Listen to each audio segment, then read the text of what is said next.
Hello everyone, in this tutorial I'll show you one more proof that the HRD pattern of titanium dioxide which I obtained from the previous video is correct. So remember, this is the HRD pattern. Okay, let's go to the reflections tab. Now focus on the 2 theta column. So this is the numerical value. Yeah. Now I will compare it with the experimental result. The experimental result is from the titanium dioxide crystal structure card. Yeah, I'll later put the link to the video used description later. You can check it manually. Now focus on the 2 theta experimental value. This is it.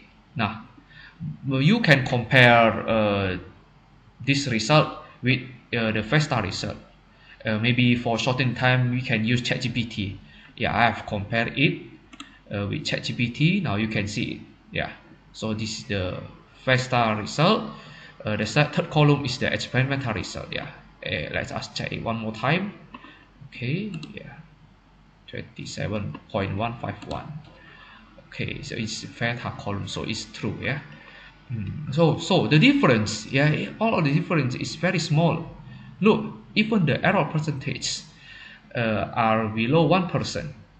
In conclusion, yeah, in the standard methodology of research, this kind of error is acceptable. Yeah, you can put it in your research paper later. Yeah. Okay, that's all for today's video. See you again later.